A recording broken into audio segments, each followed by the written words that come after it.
Welcome everyone to the 42nd edition of Neo Reality Collective Pop Culture News Talk. I'm your host, Neo Reality Entertainment, Eric Brown, and we got some special discussions here today. Hey, first off, AEW games! Yay! First off, I'd like to say that I will be getting my Xbox Series X tomorrow, thanks to FedEx. Next, so I might do an unboxing video if depending on time and everything. But and I do have something I might show in this video after everything, but we'll see. We'll see. So, AEW has announced their secondary division, AEW Games. They hosted their special event, AEW Games 1.0 special event, and released a public article on their site where AEW has announced certain games with all the Steve Jobs copycats. That's like we got all the jobs coming in, like Omega jobs. We got popular developer. We got very popular spokesperson. Let's see, what were their names? We got popular spokesperson Omega Jobs, Cody Jobs, Baker Jobs, Aubrey Jobs. Wow, I didn't know Steve Jobs had that many people in his family. But they all came out and announced the development and publications of the AEW 3 games they're announcing based off of No Mercy. No Mercy! Where they have revealed that one of the games and their great presentation, I must stress, as no one could have done a great presentation better than those guys could. Okay? They're welcome, by the way. So they featured the announcement of newest AEW Games team member, Geta, best known for his work on the critically acclaimed No Mercy for 5th generation consoles. No Mercy. Ahead of its time. And now it's coming back into AEW's division. And currently there's no announcement of what the game's title will be, but AEW's released a prototype of what they have built up so far. And not only that, they've announced 2 mobile games. One is AEW Casino, Double or Nothing. It is anticipated to launch this winter, and AEW GM Mode anticipated to launch in 2021.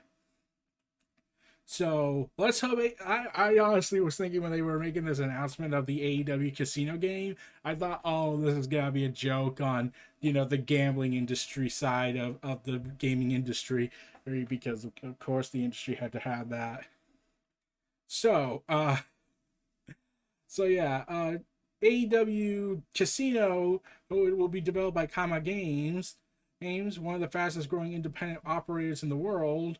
And AEW Double or Nothing will feature AEW branded versions of slots, blackjack, poker, and roulette, along with music, sounds, videos, wrestler virtual avatars, gift packs, and more. And Crystallized Games are the developers for Elite GM Mode. Is the evolution of the GM simulator genre, taking the strategic elements of simulation and fantasy games to create a competitive and engaging space for wrestling community to take part in. Incorporating the expanding brand, serving as a celebration of wrestling as a whole, fans take on the role of the GM, designing a roster of wrestlers, setting up matches, and running the show to generate revenue. New fans, it affects on wrestlers' stamina and morale. So they are really hyped, and the developer for the AEW No Mercy styled game is by Ukes. So they have gone and turned traitor, according to Vince McMahon, probably by this point. After the bad blood that happened between the various parties at 2K and Ukes, it's kind of, I'm not surprised they said, then we're going to go somewhere where we will be respected and take our great our products with us. And leading into what will be visually known as Visual Concepts 2K20. We all know that was a disaster. So I am excited. The presentation was awesome with all the Jobs family coming in, the expanded Jobs family. It was so adorable and funny and fun. It is easily the best presentation of a video game announcement in development studio. Since... Okay, I got nothing. Probably since... Yeah, I don't really... probably since Halo 3, I can go with that. When the Halo 3 announcement stuff was going on, the hype was building up for that. I felt good being a kid again when things were innocent and I wasn't horrendously tortured by middle school and high school students being animals.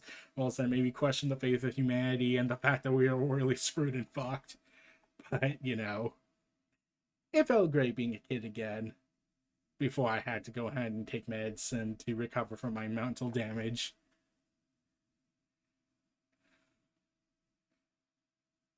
Moving on!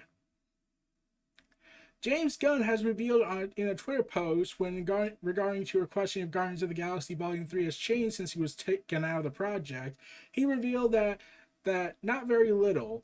And then also went in contacts saying the script is written and most of the production heads have been hired, but no, there has been no starting on the project yet. So it does look like James Gunn has the script ready. He just has to wait until Peacemaker and Suicide Squad are done, and we'll see how that goes. But yeah, I'm curious just to know what he's gonna do after with Guardians of the Galaxy Volume 3. Like, is he gonna keep working both sides? Because then fans will go crazy because the idea of him being a one version of the sequel being because there's the idea of one guy having all that power is just absurd. But yeah, at least his original idea will be implemented to the entire world. So he's pretty much becoming the rising star in the comic book world. Update on the Zack Snyder reshoots of the Snyder Cut. Michael Shannon's Lord, I will find him actor will not be involved in the reshoots. So he's not returning to the DC Extended Universe. Telling Shannon at comicbook.com, oh, I love to work with Zack again. I love doing Man of Steel. It was a special experience.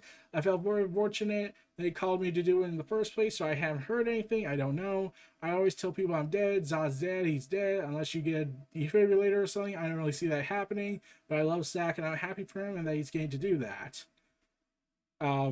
I would say this. This is the DC universe, and they play death like how Marvel treats death. Jean Grey comes back and makes jokes about her death, about her kill-offs. She's been killed off 4 times by now. So, and now they have a protocol where death is irrelevant. Unless you're in Otherworld, and then in that case, you're really fucked. So, yeah, I don't see Zod coming back for now, but I don't be surprised if they bring him back by probably if they do the Superman sequel with Brainiac doing something. Disney Plus' She-Hulk gets the perfect working title, apparently. According to Production Weekly, the working title for She-Hulk is Libria, a reference to the scales in both the amphibious zodiac sign and the basis for its mark, the scale of justice. This title fits the show as its connection to She-Hulk's profession as a lawyer, and may also indicate that Jade's occupation could play a large part in the series. A similar case happened with Miss Marvel, which was given the working title of Jersey, seemingly confirming that Kamala Khan's own adventures would take place. So, yeah, She-Hulk's production title is Libra, which every time I think of Libra, I'm thinking of Final Crisis, is, the balance of the scales and the evener of odds. Yeah. Oh man, that story was crazy. But, yeah, I'm excited for She-Hulk.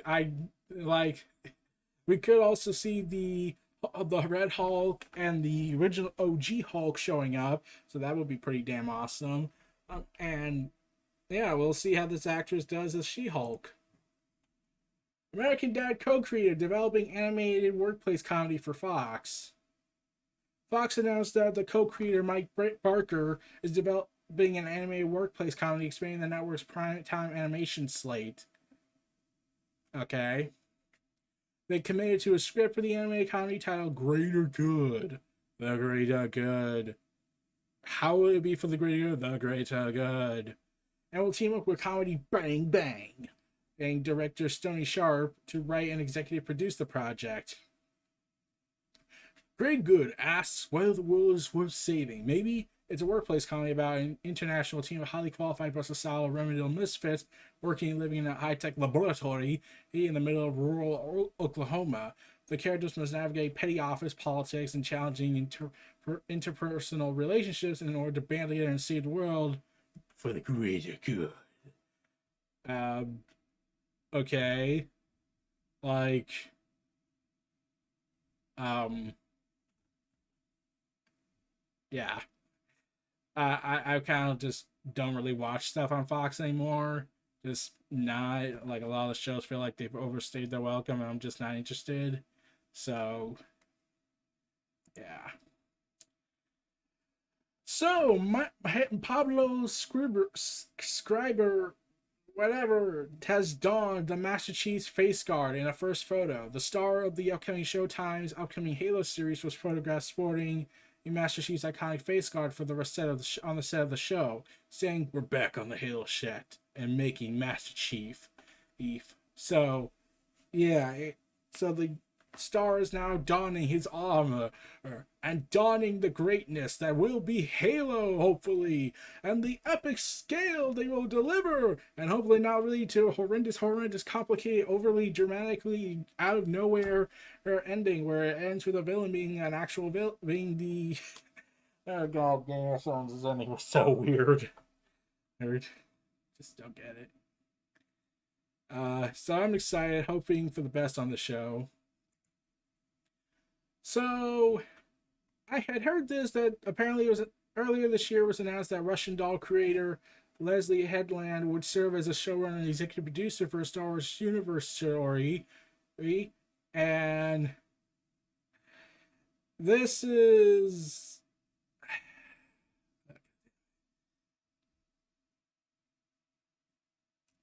what I heard according to this article I'm reading.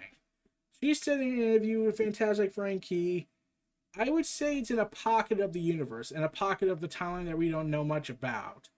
I kind of see, if Star Wars is a religion, I like to think my show was as a tent revival. You can come over if you want to. We're going to be talking about some cool stuff. There's going to be some things we haven't discussed in canon yet. There are going to be some characters you don't know about. She also mentioned how another Lucasfilm property influenced making for the show. For me, it's less about going through the Star Wars universe cinematically or artistically. I'm actually kind of combining through it geographically and going a literal journey. When we were pitching it, I had my designer create the Indiana Jones style, like we go here and then we go there with a little dotted red line. This is our journey. This is where we're going. Where were they going without ever knowing the way? Details on the show are sparse, though rumors have suggested it will involve martial arts action and a female-centric cast. However, more concrete is the fact that the show is part of a big push into live-action TV by the Star Wars franchise following the success of The Mandalorian. And future Star Wars efforts on Disney Plus include not just her program, but third season and potential spin-offs of The Mandalorian, such as Boba Fett, possibly Cara Dune, and potential, and also there's Obi-Wan coming out next year, going to start production, and then there's the Rogue One story featuring Cassian Andor, and last but not least the clearly inevitable Ahsoka series. So yeah, but yeah, the article on CBR says that this series takes place in an alternative universe / timeline. So I was like, oh, yeah. So let's see if I get this straight. So let me see if we're going with that logic. So if this is taking place, if this is really confirmed to be taking place in an alternative universe / timeline, then they have no excuse now. They have no excuse now to say, hey, let's bring back Legends and just have multiple timelines. You know, we could just use an imprint and like make imprints like one called Star Wars Legends, which is the timeline that fans are familiar with, and we have the Disney canon, which we're directing with. But you know, we can't bring that back because the audience hates you, I think. I don't know. I'm just kind of giving up at that point with them. So it is being said that with DC Comics cutting the number of titles, and for those that remain, cutting the page rates, that comic book creators are receiving, as well as moving away from the big exclusive comic creator sightings, especially writers. Expect a couple load of things, a big move towards creator-owned and creator participant books with Image Comics, Boom, IDW, Aftershock, AWA, Ahoy, Scout Comics, and others that have a more professional look about them, to be indoctrinated with the pitches from creators normally associated with the big two. A bit of a Kickstarter boom may be coming. But Marvel Comics is a benefactor for those of the more work-for-hire guaranteed paycheck bent, and according to Bleeding Cool, that apparently there should be a couple of announcements from big-name DC comic creators working for Marvel Comics now, including some we thought were DC exclusive and were welcoming led to their appearance amongst the solicitations as well, such as the recent appearance of Brett Booth for a couple of issues of X-Men. But with Marvel having their own pressures and recently dropping a handful of non-editorial jobs, DC Comics editorial staff recently let go by Warner Brothers won't be finding a home at Marvel, not now anyway, especially not those who left Marvel for DC over the last couple of decades.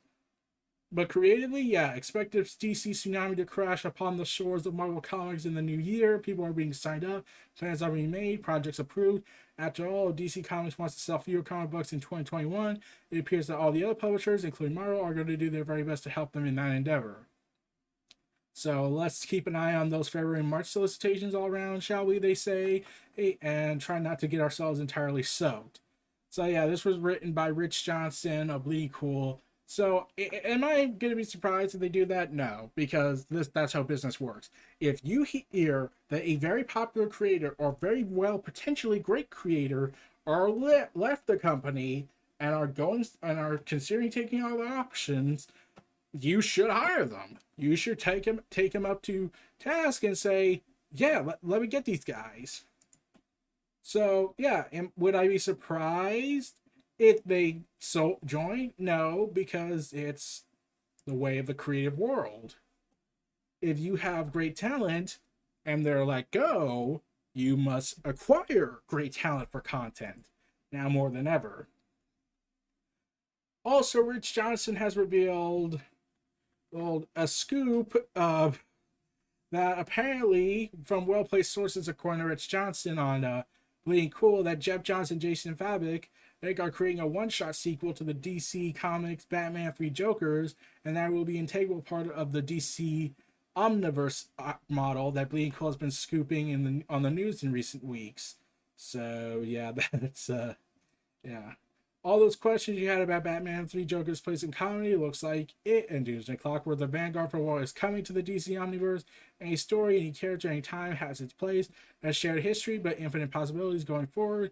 They've been reporting that DC Comics will have a DC Omniverse special in March, whatever it will be called, to set this all up. I'm saying this, we know very little about it, save for two words. This may speak to its place in the aforementioned DC Omniverse. Those words, Batman Universe. Let the speculation begin. I certainly have ideas. So an oversized Batman Universe one-shot by Jeff Johns and Jason Fabok, following on from the ending scene in Three Jokers with, spoilers, one remaining Joker, Batman revealing that he keeps an eye on Joker's wife and son. Yeah, I'll talk about that in the Three Jokers video. The news that Batman always knew who the Joker was. Okay, I'll skip all this because when I get to Three Jokers issue 3, I have some things to say about that. So yeah, they're clearly planning some big things at DC Comics, it seems. We'll see. But that's about it for the DC news. WWE had an interest in Anthony Bowens long before signing with AEW. Then again right before it. So Anthony Bowens had plenty of options, and one of them from Fightful Select reports urged that WWE was interested in him, and not surprising, WWE wants to find as many people over. And Fightful has been told the story behind Bowens and Casters ending up as a team and signed by AEW is a wild one, apparently. Yeah, so AEW, so yeah, after Ben Carter was tagged by WWE for NXT UK for numerous reasons, WWE started to say, we got to buy out as many talent as possible, even though you just fired like a good quarter of them back a few months back and then offered them fuck you payments. this is the thing. So you say we need to cut you guys for money purposes, fire them, then say, oh, well, you could come back and work for us. Just can you give us a lesser payment plan on that? Because of pandemic reasons and using exploitation, and then say we are going to hire more people than ever. We're going to buy out the landscape and dry it all we can. That's clearly the strategy they're going for. So, yeah, no idea why, but yeah, like when I hear that people want to hire these guys, I would say, oh well, they're probably just for talent, and they're great talent, and then they're probably interested. The problem is, whenever I hear the WWE says we are interested in inserting here, it's less having to do with talent and more like he could be a big star, but we can't have him be a big star over there because we don't benefit off of it. We need him over here so we can squash him and take all the credit. Because, that makes sense. So there's been an update on Retribution, Mercedes Martinez, and our additional members. So, yeah, Mercedes Martinez, known briefly as Retaliation. As part of the group, is no longer in Retribution. As Fightful Select reported recently, word backstage was Mercedes was asked out of the faction. And, oh god, I wonder why she asked to be out. So as the end of October, there were no plans of adding a female member to Retribution. Were among the talents that Mercedes Martinez extended her desire to no longer be part of the angle and was removed from the group before they all signed new contracts. There were briefly names tossed around NXT to potentially join the group before deciding to stick with with the things as they are for the time being without any explanation. So yeah, and it does, and like Mustafa Ali wants to get Ricochet in. And really, he needs to do something. But, like, this angle is just not working for people. Like, yeah, Mustafa Ali is an awesome guy, and the group does have great talent involved. But, once again, I can't... The names they give are just so terrible. Like, okay, Reckoning I get, but T-Bar, like... Oh god, we're supposed to take this seriously? Like, it started off being a very uncomfortable, very what felt like a politically charged group, to now being we're the disgruntled destroyers of the WWE. We want revenge for the injustices of the past, except we're really pretty much writing the story, even though WWE hasn't acknowledged our hard work, and even our fans are pointing this out that this could be the thing that makes it work. But WWE doesn't want to do it, but we're fucked anyway, so we might as well just make it up as we go along and just use our past history to be the justifiable reasoning, even though WWE won't acknowledge this as canon. Therefore, this whole effort would be pointless. But we're kind of lying to ourselves at this point. So, as part of the continuing effort of WWE trying to make as much time as they can to get as much stuff as they want, WWE has filed another trademark on November 5th called The Way. So clearly they are mocking Ugandan knuckles. Do you know the way? Do you know the way? Do you know the way? Or they thought of making the faction name be in NXT The Way or something. Or they want to take on Disney and do The Way. This is the way. Well, I'm pretty sure Disney might come in and say this is vague as all hell. So, FTR has revealed that apparently there were talks with them and Triple H to go back to NXT, and they tried very hard to keep them. It was all professional and respectful, and we were very gracious to the offers we got and to what Triple H was going to provide for us, but ultimately we knew that our time today was over at the time. So, they were finally given offers by Triple H, like, okay, can you please, guys, like, I've done everything I can. I've done everything I can to talk to Vince into this. You can come home. You can come home. You can be the top guys again. You can be the revival. You can be who you were meant to be in NXT. So what do you say? Yeah, it's too late, man. Yeah, we appreciate it, but it's too late. Hey, like, if they had done this like say 6 or 8 months ahead of time, they would have probably taken those offers. But now it's too late. It was way too late. So yeah, they had yeah. So they tried to get to NXT. Vince wouldn't let them because of vindictive reasons, and they were given huge offers, but really wouldn't be the respect they would get. So yeah, by the time they finally were going to give Revival what they wanted, it was already too late. They were already like, we're done. We're not going to take with this. The very fact that you give us this offer is kind of insulting a little bit. So, yeah.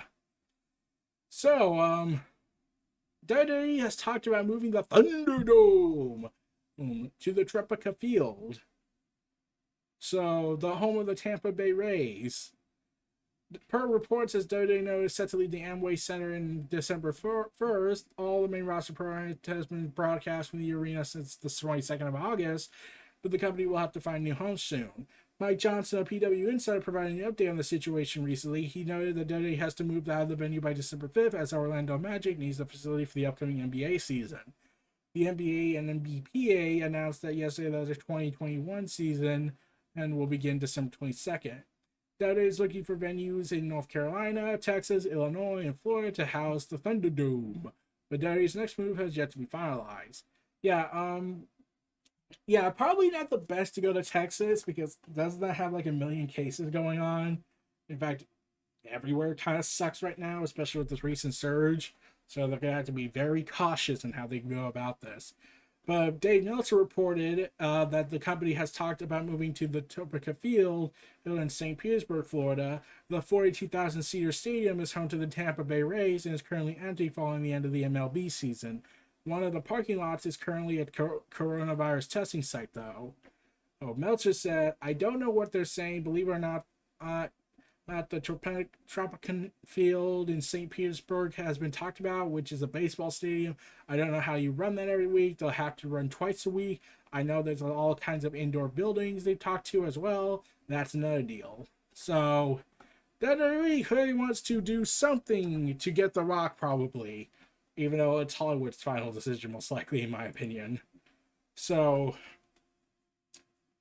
yeah, it is concerning where they're going to go with this, but they have to get something done soon. They only have 21 more days before they have to get out. And by the final day, it will be a Tuesday. So really, they would have to start preemptively planning ahead of time. So yeah. So Cody Rhodes has revealed. He told on Bleacher Report. Cody Rhodes revealed on Bleacher Report that he would love to run for the United States Senate in Georgia. So Cody Rhodes has political aspirations. Well, at least he's not going to go out to the presidency right out of the gate and somehow get that. But now it's like, oh, god damn it, we're getting more of these people who don't know political experience. Well, Cody Rhodes says, I'm 35, and I said I only wanted to wrestle for 5 more years. I have political aspirations. I would love to run for the Senate for the great state of Georgia.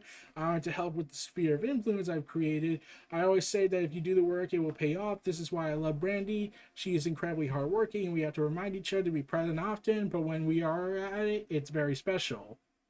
So Cody has said he basically wants to retire when he's 40, and he is set to... And he wants to run for the Senate of Georgia.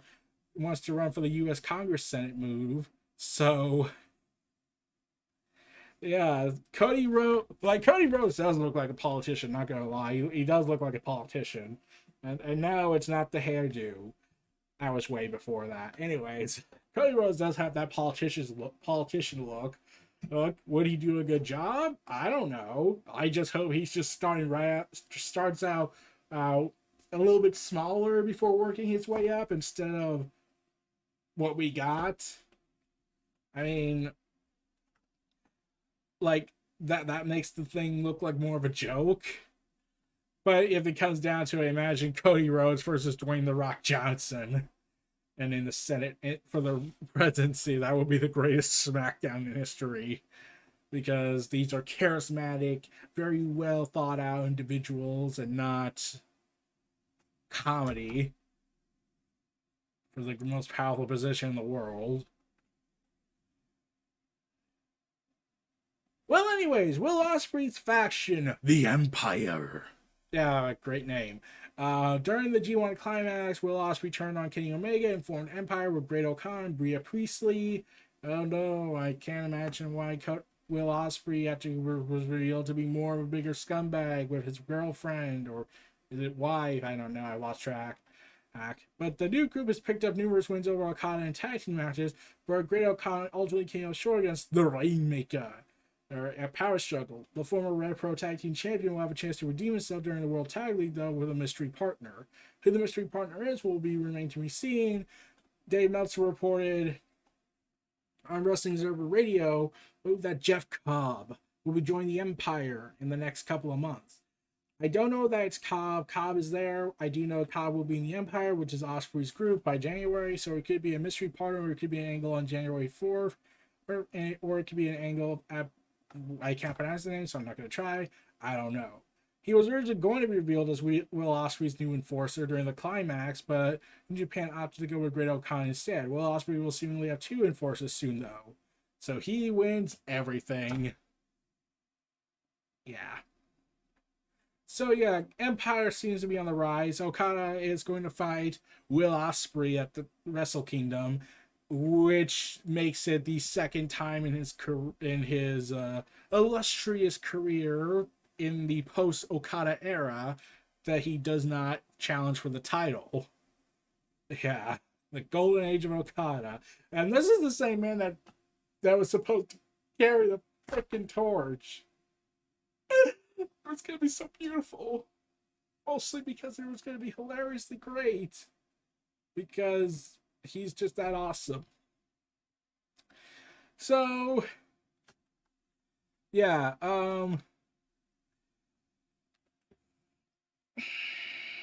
so I had a preview for Raw hyped up with Drew McIntyre and Alexa Bliss's angle segment. That was scrapped during the rewrites at the last minute, essentially. Mike Johnson, PW Insight, reported a moment Bliss was a casualty of rewrites, and the decision was made to scrap the segment.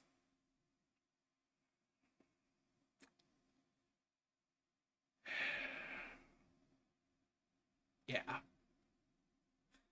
You know, I would say something, but I just really don't care anymore. In fact, I don't care, because this happens all the time. It's total anarchy in the WWE at this point. Also, PW Insider recently reported that WWE released former ring announcer Tony Schimmel on Friday, along with 10 to 15 behind-the-scenes employees at Titan's Tower. So, yeah, 10 more 15 employees are gone. On hashtag, we fired all those 16 people. Oh, damn it, we're going to go ahead and hire 20 more people for wrestling purposes.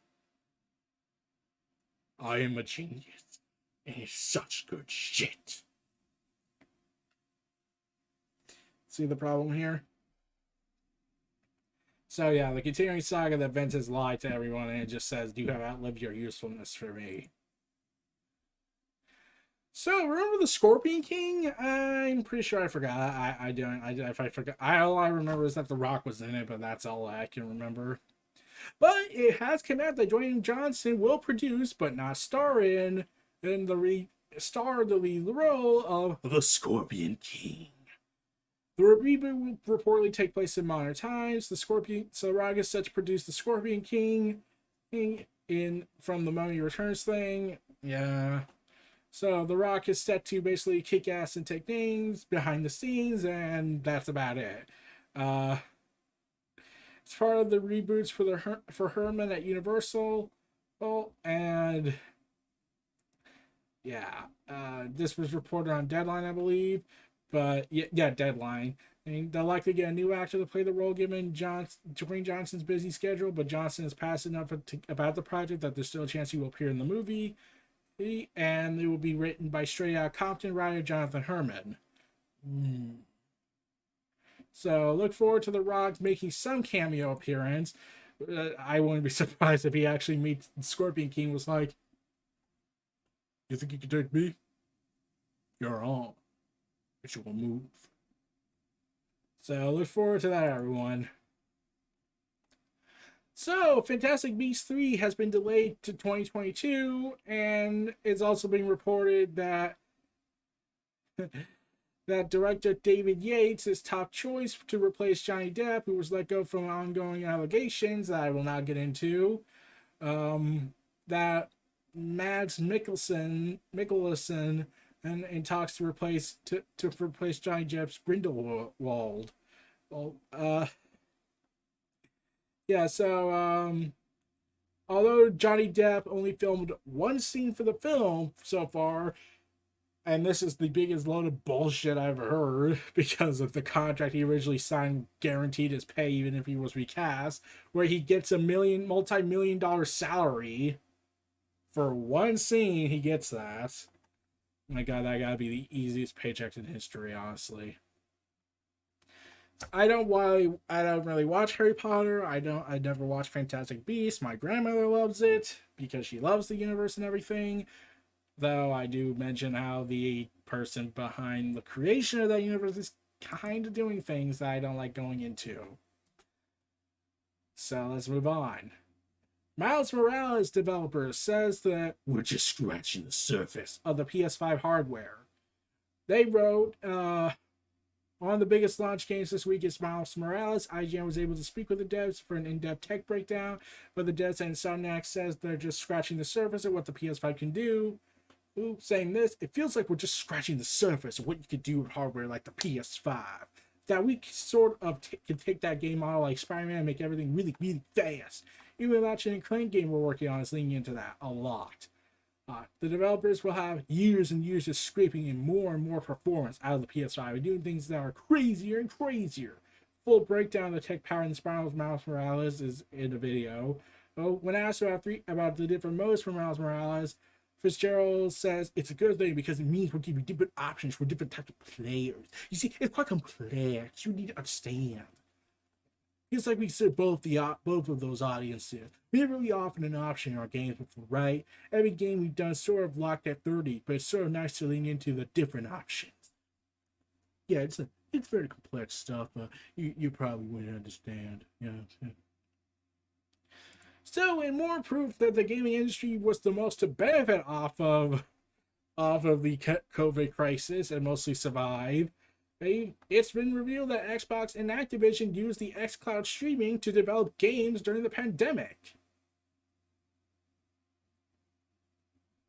How? So,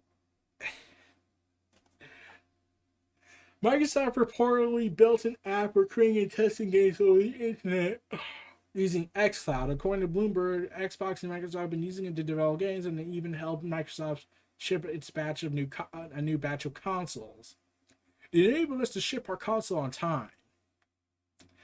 Microsoft repurposed xCloud to allow developers to access to the high-end computers in their office from the confines from their home. The repurposed xCloud tool can display high resolutions and reproduce audio in surround sound, according to Bloomberg. And nearly 60 studios are using it to work on new games and test how they work.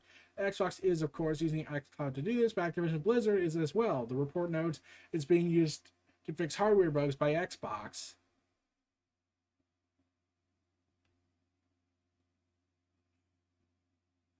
Okay, I'm gonna be honest. That's pretty awesome. So, yeah, that's kind of freaking awesome that they did that. Also, in the world of political eBay business, scalpers have already taken advantage of the Xbox Series X, selling it for consoles for $1,000 or more. Some reaching up to $2,000, it seems, or close to 2,000. The highest is $1,693.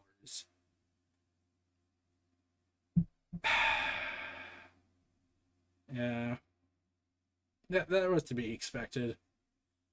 Am I surprised? No. No.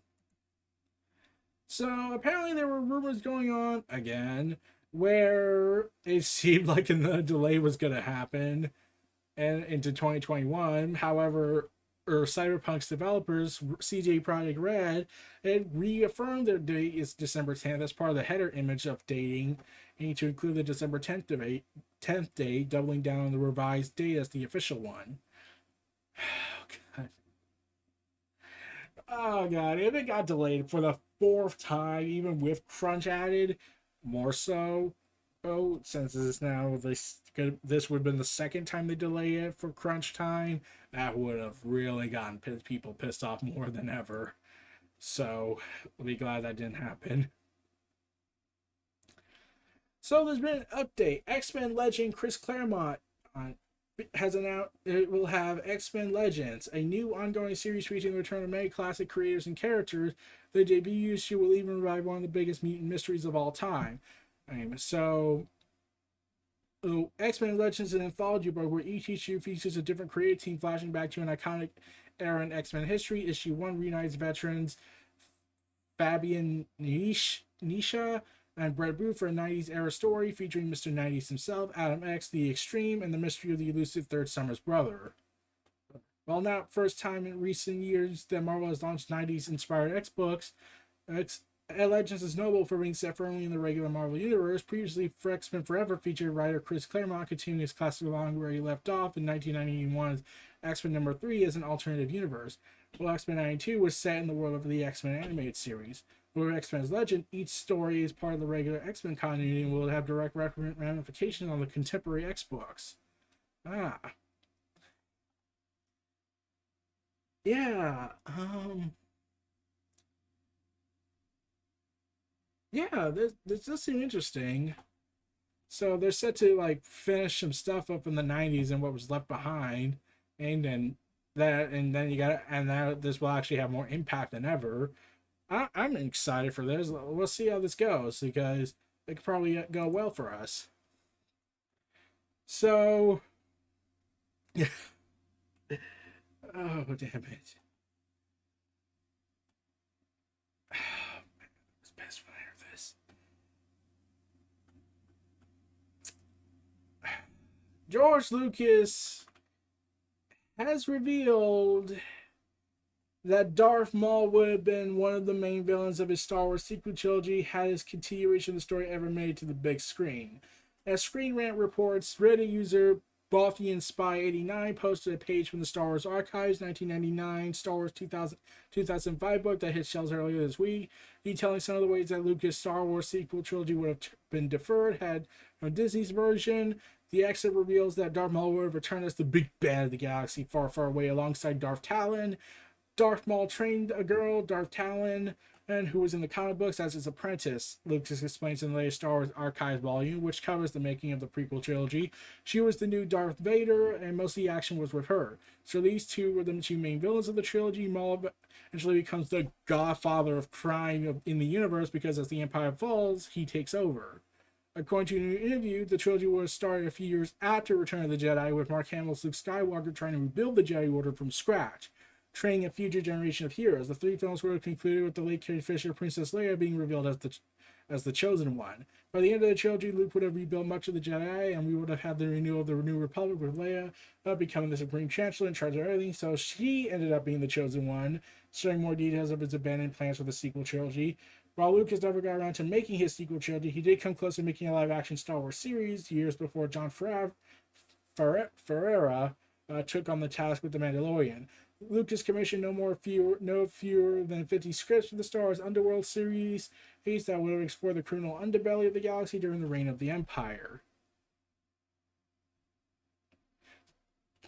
Again, I'm just going to say this. Look, you can debate about George Lucas and his thoughts on the expanded universe, but here's what I think every time I look at it. This is what I will always say.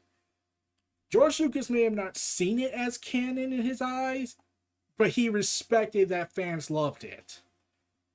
So he at least acknowledged that. And this idea where Darth Maul does what he did in the Clone Wars, where he becomes the leader of the Shadow Collective, and then becomes the godfather of crime, and where he's basically the godfather in Star Wars universe, which actually kind of sounds kind of fucking awesome. In fact, I would love to have seen that as an Elseworld story, as part of the Infinites. We could do that. Like, do it. I will pay for that. So yeah, part of the endless cycles of what if Star Wars went wow Disney's power in over controlling this. So also the rumors came out that no, Cyberpunk's 2077 PC ray tracing isn't exclusive to Nvidia graphics cards. In an interview, the Nvidia spokesperson Brian Brook responds to a question about the story circulating, suggesting that ray tracing will be exclusive to the manufacturer's slated GPUs. And they said Cyberpunk 2077 uses the industry standard DirectX ray tracing API. It will work on the any DXR compatible GPU. Nothing related to Cyberpunk 2077 ray tracing is proprietary to Nvidia. So yeah, the owners have come out and said no. So I don't know much about ray tracing, so probably the worst kind of person to ask about that. Also announced, WandaVision Episode 1 was filmed in black and white in front of a live studio audience. Oh, wow. Saying that this was going to be a love letter to the golden age of television. Oh man, that's hilarious.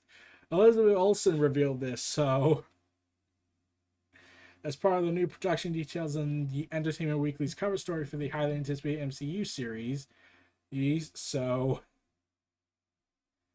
yeah, they really were going all out with this authenticity thing. Also, like I said, I just keep thinking, like, every time I look at the posters, I'm thinking, is this supposed to be a glorified horror story with Wanda going crazy with reality warping? And like everything starts out normal, well, as normal as you can probably say it could be, but only to reveal that Wanda's kind of losing her mind in grief, so she's kind of going crazy. So this I keep thinking this is supposed to be a horror story. And last but not least for today, on a hopeful note, Star Wars Hasbro reveals Mandalorian electronic helmet for Mando Monday. So the life-size helmets have been out. So IGN can exclusively debut the Black Series The Mandalorian electronic helmet, which is due to hit stores in 2021 of spring, which will be a 1:1 scale recreation of the ever-present helmet in The Mandalorian, complete with weathered metallic paint scheme. Like the rest of the Black Series helmet, it will be fully wearable and features front padding and with adjustable fittings. The helmet also includes a removable tactical light and red interior lights, which are powered by a single AA battery. It will be priced at $120 essentially, and is available for pre-order now on Amazon. So check that out, everyone. We'll have to see how that goes. And that's about it for the news. Okay, that was fun. A bunch of big news going out. Oh, but there is something on the side I've been keeping on. So I've been working on something. I have an editor. This has been in the filming. This was filmed a while earlier this year, back in May after Double or Nothing. But while the filming has not been completed yet, since this was also my creation and he did give me rights to do this, I want to publicly reveal the first official 8-minute preview of my beautiful masterpiece of content creation with writer Raymond Pace. You can check him out on Twitter. I've tagged him in several videos, in several update videos. Here, long and behold, witness AEW's history 1 year later. And also, stay tuned for episode 43. Thank you all. This was Neo Reality Collective. I'll see you all next time, and take care. Enjoy. We all know the story of AEW, how it all started. It started with a simple tweet from Dave Meltzer. The plan was originally supposed to be a Ring of Honor show, but it eventually started to grow and evolve from it and turned into an independent, self-funded event. And this event grew in concept when Cody and the Young Bucks were basically the producers of the event. Then it was later announced Kenny Omega, the then New Japan Pro Wrestling champion, Brandy Rose, Cody's wife, and Stephen Amell from Arrow would participate in this event. It was announced that the show would take place on September 1st of 2018, and then they had announced one match. They sold out in less than 30 minutes, and they had only announced one match. So then, as the months led up to it, you eventually had future AEW stars like Maxwell Jacob Friedman, MJF, but then also you got Kota Ibushi, Soul Calibur Censored, Best Friends, the Briscoe Brothers, Madison Rayne, all coming in and giving their support to join this event. Then it was announced on July 25th, Bandito would partake in this event. Then, as time went on, from August 15th to 18th, Brian Cage, Billy Gunn, Jimmy Jacobs, Marco Stunt were all announced for the show. They had 11 matches fully announced for the show, and this was possibly the greatest wrestling show, looking back on it, since WrestleMania 17. So, as much as people like to say this wasn't like a big deal to WWE, I think it was to WWE a big deal to be told, hey, there's this show that just got over 10,000 people within 30 minutes. And plus, there were so much surprises. Like, Chris Jericho showed up at the show, attacked Kenny Omega to promote the Jericho Cruise after his match with Pentagon Jr. Look out! It's Chris Jericho! Chris Jericho has assaulted Kenny Omega again! But All In was a critical and commercial success. Critics loved it, fans loved it. It was really a big night for wrestling people. For fans who were becoming disgruntled with WWE and thinking like there was never going to be something that made it great again. It was like, well, what could take on WWE? What could give fans hope again? And All In provided that outlet that we're probably going to get another rebirth for wrestling. And this also proved very financially viable for some wrestlers that were pretty much unknown. Like, Dr. Britt Baker would join AEW a year later, and Chelsea Green got an offer from WWE. Bandito was going ahead and given offers from the Young Bucks from the Elite when they were coming up with the concept of their company. He was given an offer from WWE, but he signed with Ring of Honor. So, wrestling was starting to feel cool again for fans. And this even gave wrestling promotions like ROH and New Japan some creative ideas, like they managed to do it on their own, self-funded, and all they had to their thing was name value and word of mouth with the internet.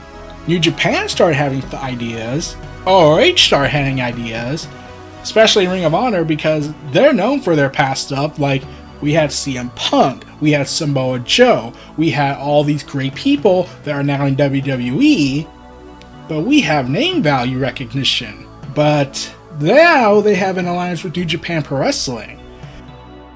And long and behold, the promotions outside of WWE started thinking like, we can do that. Like New Japan Pro Wrestling started really pushing their westward expansion to expand to the North America. ROH started getting a little ballsy with trying to see if they could get a show at Madison Square Garden. They finally did get a show at Madison Square Garden. However, there was some issues along the way. Let's get to that part. So, it was said that Madison Square Garden reached out to ROH and says, hey, would you like to do a show here? I believe that was the context. And then, right before anything could be finalized, it was revealed that ROH was told later by Madison Square Garden owners, we can't do a show in Madison Square Garden, I'm sorry. They asked why, and they said WWE called us about that. Now fans were like telling Cody and the Young Bucks, hey, you think you could do a wrestling promotion? And then, on Being the Elite, when Hangman Page says, hey, my phone shows something different. He reveals it, revealing AEW. Then it started leaning more towards what was going to happen next. Like, because heading into this, you had a lot of talk going around. Like, okay, so Marty Scurll's still with Ring of Honor. He's not done yet. NWA got back their world title because Cody dropped it a couple of weeks later. to Nick Aldis, and I was disappointed by that. I was really hoping that maybe Cody would hold on that belt a lot longer. And then you start hearing that networks were like interested in like, hey, we'll run a show for this potential company you're doing. We'll run a show for another All In. And now you're hearing all this stuff going around, and you're getting a little more hype. Like the signs are there. And then it was announced that All Elite Wrestling was happening, and WWE started to feel a little nervous. And at the time, WWE was pretty much in a state of corporate anarchy. There was chaos with the roster. No one knew what to do anymore. It was turning into WCW 2000. And then you started hearing this happening, and it was like, there's an alternative now. This led into some things going on, especially with Jon Moxley, who was at the time in WWE as Dean Ambrose. And Dean Ambrose had expressed on a podcast with Chris Jericho that he wasn't happy. And then you had the whole incident with Roman's leukemia and the whole situation around that. And apparently Ambrose was being told, okay, say this line. And you could tell Ambrose was trying his best not to cry when he had to say that line. To be told that you have to go out there, not be a heel, but you have to be a genuine asshole to fans and to one of the person you consider a brother in arms in the ring, to say a real world issue going on with him and say Roman's going to answer to the man upstairs when there was a real chance Roman could die from leukemia. To hear that stuff, it was fucked up for a lot of people. But as then the Road to Double or Nothing was going on at the time, they did their shows and whatnot, the Road to Double or Nothing. So this concept starts growing and growing. First, it was announced that Cody and the Young Bucks would officially sign with the promotion. They were the first contractors joining up. And it was announced that Tony Khan, the entrepreneur, football executive, and longtime wrestling fan, was basically Ted Turner. He was going to be the president of the company and basically throw his money in there.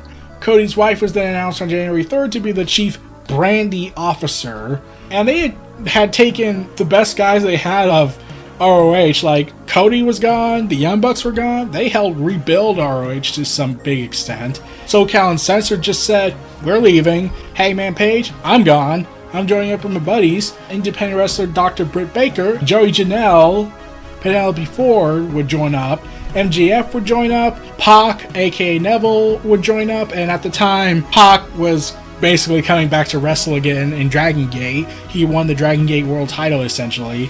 And then it was announced Chris Jericho's on board. Told you the rumors were true.